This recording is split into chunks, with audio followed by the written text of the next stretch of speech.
Hi guys, and welcome back to another video game of the powers. I'm Jake, and in today's video, I'm going to be giving you my in-depth review of the board game Garbage Gobblers, coming to you from WildBox Games. Now, Garbage Gobblers is coming to Kickstarter very soon, guys, so if you are interested in this game, go ahead and check the link down in the description below, where that will take you to the Kickstarter campaign page, where you can hit that button to be notified on launch. If this is your first time watching an in-depth review from us, we go a little bit more in-depth than maybe some other content creators do, and we break the game down into several different categories. These categories are theme, components, setup, length, difficulty, replayability, and price. Within each of these different categories, I will go ahead and give them a number rating equivalent to the BGG scale. And at the conclusion of me talking about those 7 different categories, I will give my overall rating for the game, where I talk about some things I really enjoyed and some things that I particularly did not like about the game that I have reviews. And finally, to wrap it up, most of the games that we do review on our channel, I've either backed myself on Kickstarter or GameFound. So if it's one of those games, I will ask the proverbial question: if I had the opportunity to back that game again, would I do so? As I mentioned, guys, the game we are taking a look at today is Garbage Gobblers. This is a Kickstarter preview. Garbage Gobblers is a board game for 2 to 5 players, ages 12 plus, right around 30 to 50 minutes per playthrough. Again, this is coming to you from the team over at WildBox Games. This one is designed by Angelos, Sifonios, with illustrations by asilis Jerboa. I do apologize if I mispronounce any of your names incorrectly. All right, guys, let's go ahead and jump straight into the review, starting off with the theme. So when it comes to the theme, we are taking a look at how well the game immerses players in its setting or story. And I'm going to go ahead and give Garbage Gobblers here a 7 out of 10. Look, I think the theme is present and it makes sense, but sometimes the theme can feel secondary to the mechanics. Garbage Gobblers embraces a quirky, tongue-in-cheek premise, right, where you're leading a gang of these different street critters and you are raiding neighborhood trash cans to kind of snag the best spoils, right? And you're going to do this through an auction mechanic where you're going to have these different critters, but you're going to be different number values. You're going to be bidding them on these different trash cans when somebody raids a trash can, and then you are collecting all of these different tasty goods or rotten food and tasty food, but depending on the critter that you play, right, you got dogs, you got rats, and you got cats, there are special effects with those as well. And so you are trying to collect different sets of these goods like pizzas and apples and beer, and there are some specialty goods you can collect, like dogs can collect dog bones, rats can collect rat cheese, and so that is kind of your overall theme, right? You're going to be able to get more critters, you're going to be able to put more garbage out there in these trash cans, and then ultimately everybody is bidding on these particular trash cans to get all the goods in them. The theme here, I said, I think the theme leans more of lighthearted and fun rather than deeply immersive, right? Which works well for a casual game setting if you want something that is, you know, funny and kind of quirky a little bit. Really quickly, guys, I do want to go ahead and jump down to the table, show you some of these mechanics and how they tie into the theme before we continue on with the rest of our review. All right, guys, so we are down here at the table where we had things set up for a game of Garbage Gobblers. Now, as I mentioned, your overall theme is you are going to be bidding on these different trash cans. So there's 4 different trash cans that you're going to bid on. These trash cans are going to have garbage in them, right? So sometimes there's going to be face-up garbage, sometimes you're going to be face-down garbage, and your goal is to collect sets of this garbage. So, for example, here, if we had all of these different cards face up, right? There's rotten beef, tasty apples, tasty beer, tasty apples, and rotten beef again. And so if you manage to win this particular garbage pile, you would get all of this garbage. Now, the tasty or rotten, the rotten beef, I should say, is, and the rotten items are negative points. The tasty stuff is going to be positive points. And as I mentioned, you have special garbage right over here that can give you points as well. Now, I mentioned the critters. So there's going to be a critter deck with all of these particular crazy critters that you are going to be getting throughout the course of the game. And each of these critters are going to have a number value. And so basically on your turn, you're going to do one of three things. You can either draw cards, these critters from the deck to the number of players, and then you're going to draft each draft one into your hand. You will take 2 pieces of garbage and you will look at them if you are the player, and then you will put them face down in the different garbage piles.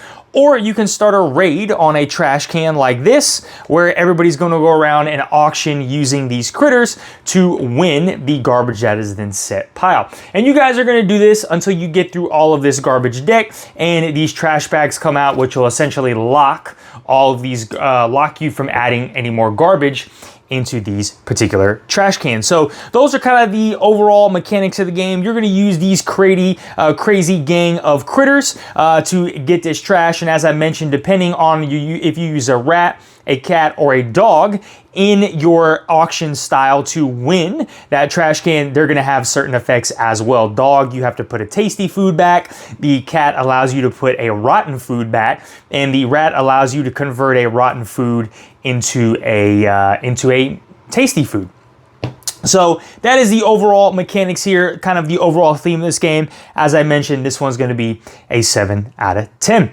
All right, guys, I'm gonna stay down here at the table real quick and talk about the components. So when it comes to the components, we are talking about the quality and usability of these physical pieces. And I'm gonna go ahead and give this one a 7.5 out of 10, right? These are functional components, good components that you can see. Look, I think primarily it's a card-based game. It's a set collection game, right? The components are very straightforward and they're satisfying.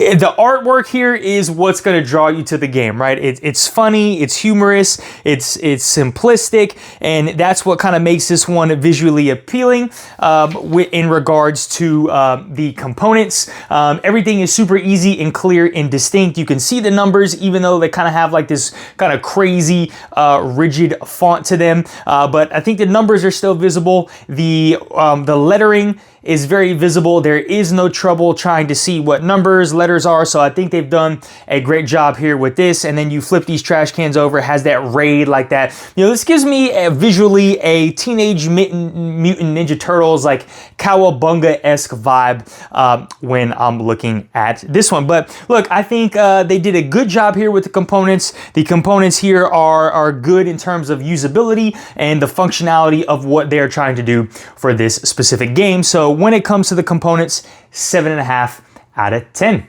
All right, guys, moving on to the setup. So when it comes to the setup, we are taking a look at the time and ease of getting the game ready and getting this one to the table. And I'm gonna go ahead and give this one an 8.5 out of 10. Look, I think there is some great and logical setup with this one. Setup's usually gonna take you under 5 minutes. Very fast setup, very easy to learn and play the mechanics, ideal for quick pick up and play sessions, right? Really all you're doing is getting out each color trash can.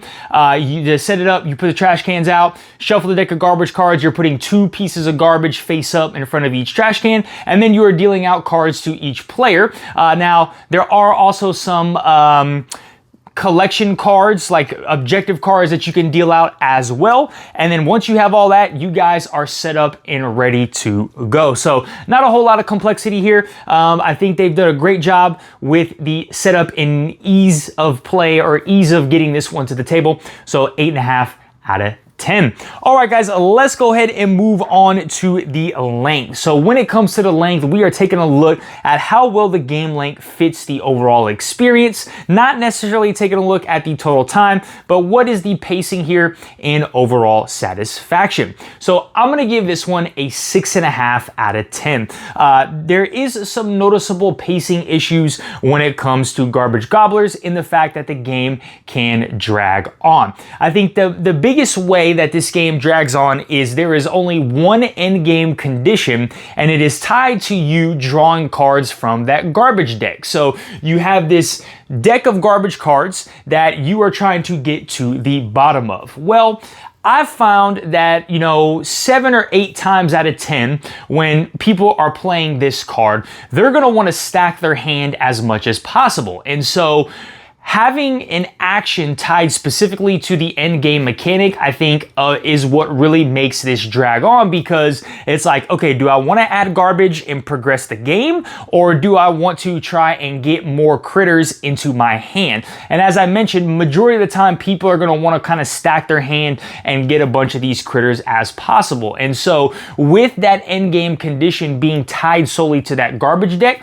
I do feel honestly that it makes the game drag on a lot longer than it needs to be. So the couple of times that I've played this, we have actually cut some of those cards, those garbage cards, by a quarter in order to kind of speed this game up and give it more of a better pacing and satisfaction feel that way. But overall, I'm coming in with a 6.5 out of 10 for the length. All right, guys, moving on to the difficulty. So when it comes to the difficulty, we are taking a look at how complex the rules and decision making are. This is going to be a reverse scale. So the lower the number, the easier we feel the game is. The higher the number, the more challenging we feel the game is. And I do also want to have a caveat here that these number scoring system is a little different than our other categories, because I have kind of put different categories of games in this number section, right? So like a 0 or a 1 is a kid-friendly game. You can learn in minutes and no reading required, where like a 10 is going to be like a heavy Euro game with analysis paralysis prone type thing. So that being said, I'm coming in here with a 3 out of 10 with Garbage Gobblers. Look, I would consider Garbage Gobblers a casual gamer level. It's a light strategy game. It's very approachable. This is going to be kind of your premier, whether you want to start off a game night with this one or a palate cleanser type game. You just played a heavy game. Let's get out something quick, unique. Getting this one to the table, just not really, a lot of people don't have to think a whole lot playing this one. I think that's where Garbage Gobblers is really going to shine. And so, like I said, there is some strategy here, but not a whole lot. You are just trying to basically bid and win on these trash cans, and it's easy that and collect different sets of these different goods. So that being said, I'm coming here with a 3 out of 10 for the difficulty. All right, guys, moving on to our replayability here. So when it comes to the replayability, we are taking a look at how fresh or engaging the game feels after multiple plays. And I'm gonna go ahead and give this one a 7 out of 10. Look, I think there is some good replay value here. It's gonna have that constant pattern emerging of, right, you're just constantly bidding on these trash cans. That's what most auction games are. But I said here, you know, it's got a set collection. It's a good set collection game with a light twist, which tends to deliver some moderate replay value. While it's enjoyable across different player counts, which is something I think they've done really well at in terms of the replayability.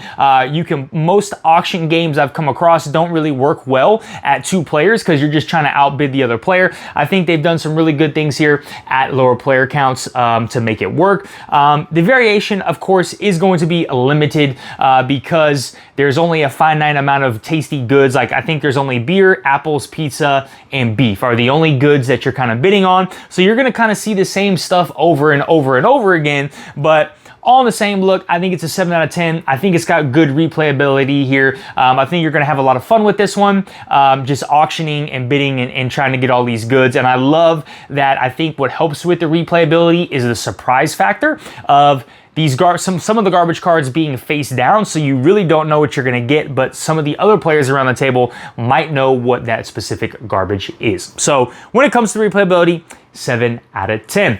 All right, guys, our last category is normally the price, but I do not have any information on the price for you. So we are gonna go ahead and skip that category and move straight into my overall rating. All right, guys, moving on to my overall rating. So I'm gonna go ahead and give Garbage Gobblers a 7 out of 10. Look, I think Garbage Gobblers is a solid, good game. It's a light, fun game with a playful concept, like this whimsical concept, right? It's ideal when you want something quirky, whimsical, and easy, right? I said this gives me kind of like these Teenage Mutant Ninja Turtles, Cowabunga type vibes. This works great as like a palate cleanser, or hey, let's start start off our game night with something funny and easy and just kind of lighthearted to kind of get the group in a fun board gamey type mood. Let's go ahead and talk about some things that I really enjoyed about Garbage Gobbler. Number one was the ease of play and just the ease of setup here, getting this one to the table. Again,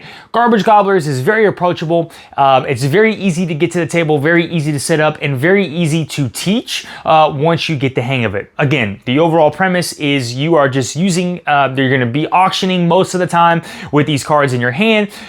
You're trying to outbid everybody else to collect this garbage, and you are trying to collect different sets of the tasty garbage or specialty garbage without collecting too much rotten garbage. So this one's easy to teach once you get the hang of it. Now, there are a little bit more intricate stuff in it because they got some special cards that you can bust in there, and they have the objective cards as well that you might be trying to go for. But at the end of the day, I think it's very approachable. The second thing that I really enjoyed is how well this game works at the different amount of player count. So, like I said, this is one of the few auction games that I feel works really well at a 2-player player count all the way up to a 4 and 5 player count. Now, the higher player count, it does drag the game on just a little bit, but like I said, you can always house rule by taking out some of those garbage cards. But I think no matter what, you're gonna have fun whether you're playing this one at 2 players or 5 players, and that's something I really enjoyed about this game as well.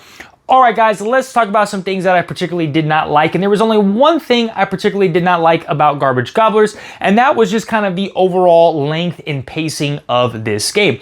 I wish there was a different way that you could progress through that garbage deck a lot quicker. Like maybe on your turn, you have to draw 2 cards from the garbage deck and put that garbage out because, like I said, 9 times out of 10, 8 times out of 10, everybody's going to want to stack their hand as much as possible because there is no hand limit. Or maybe that's something else, right? You add in like a hand limit, something that just forces players to get to that garbage deck and start pulling cards from that garbage deck, because if not, this game is going to drag on and you're going to be excited. You're going to get through a couple auctions and a couple bids, and then you're going to realize you're only a quarter through that deck, and it's maybe been like 25-30 minutes, and you're like, man, I was hoping for a 45-minute game. This one's going to be 60 plus, and that's not really what I signed up for or what I was hoping with this particular game. But that's really the only thing I did not particularly like or enjoy about Garbage Gobblers was just some of the pacing issues, and